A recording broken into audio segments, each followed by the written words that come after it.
There is a specific thrill in the cultivation genre. We watch a character start with absolutely nothing and systematically climb a ladder of power until they reach godhood. The appeal lies entirely in the extreme scale of that ascent. To understand the mechanics of that climb, look at Rudra. He begins his journey as an ordinary, defenseless village boy who trips over a root and tumbles down a forgotten well, landing straight into the terrifying subterranean beast world known as Patal Lok. The baseline rule of this ecosystem is lethal. The air itself is toxic. This cavern's thick purple mist invades the bloodstream of living creatures, forcing their bodies to violently expand and mutate into mindless, rabid monsters. Rudra finds himself trapped at the absolute bottom of a food chain, where every single animal has been altered by the mist into a hyper-lethal apex predator. He has no weapons, no armor, and no survival skills. Hiding will only delay starvation. In Patal Lok, survival is a matter of biology. Rudra must restructure how his body interacts with the environment so that he becomes as predatory as the world around him. The initial trigger for this override is extreme physical trauma. Facing an imminent attack from a mutated beast, Rudra's survival instinct forces open a dormant, ancient bloodline, the aura of the Snake Lord. But raw, instinctual power burns out quickly. To bridge the gap between a momentary adrenaline rush and long-term mastery, Rudra sits down to meditate, actively taking control of his internal energy. This animated schematic illustrates his strategy. He draws the toxic fog directly into his lungs. Deep within, his awakened core acts as a filter, stripping away mutagenic properties, leaving pure energy. This clean vapor floods outward through meridian lines, permanently fortifying his body. By successfully turning Abyss's most toxic weapon into an inexhaustible personal power source, his first major victory in this world is entirely metabolic. He immediately translates this newly purified energy into martial prowess. When cornered by mutated Raksha wolves, he utilizes fluid, snake-like strikes, channeling enough physical force into his palms to shatter their bone armor. Cultivation magic systems require a constant escalation of risk. To grow stronger, consuming the ambient air is no longer enough. Practitioners must actively hunt apex predators to claim the highly toxic, heavily guarded natural resources of the environment. Rudra targets a rare, toxic herb guarded by a massive swamp alligator.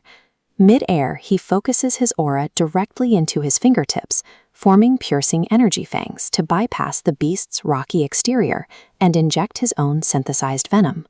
Claiming and consuming a dense energy source like the serpent lotus forces a mechanical event known as a breakthrough. This is a violent, forced physical evolution triggered by an overwhelming influx of spiritual power. The process is excruciating. The raw energy tears at his meridians, forcing his mortal skin to literally peel away.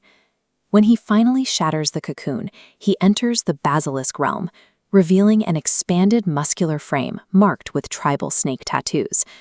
The sheer physical supremacy of this new realm is immediate.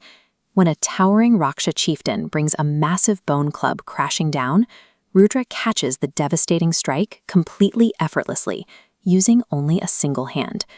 Through calculated risk and the deliberate consumption of toxic elements, he completely rewrote his own DNA to exceed the lethality of the abyss itself. Dismantling the local Raksha chieftain creates an immediate power vacuum in the sector. Every beast in the area recognizes that the apex predator has fallen. The traditional law of the beast world dictates endless, mindless slaughter to maintain territory. Rudra abandons that model, choosing instead to establish intentional sovereignty over the surviving creatures. He develops a pacification aura. By projecting a distinct golden-green light, he forces the natural aggression out of the surrounding monsters, choosing to subjugate rival alphas rather than kill them. He builds a throne out of beast bones and glowing crystals. From this seat, he commands a newly unified legion of heavily mutated monsters, dictating exactly who hunts and who survives in his domain. True power in the cultivation genre is never measured by a character's final body count. It is measured by their ability to impose absolute order onto pure chaos. Standing at the highest cliff edge of the abyss, Rudra projects his full cultivation power, manifesting a colossal, ethereal shadow naga that towers over the landscape. Across the valleys, swamps, and mountains, thousands of apex predators look up and let out a unified roar of submission to their new king. The boy who tripped in the woods and cried for help is entirely gone. In his place stands a commanding sovereign.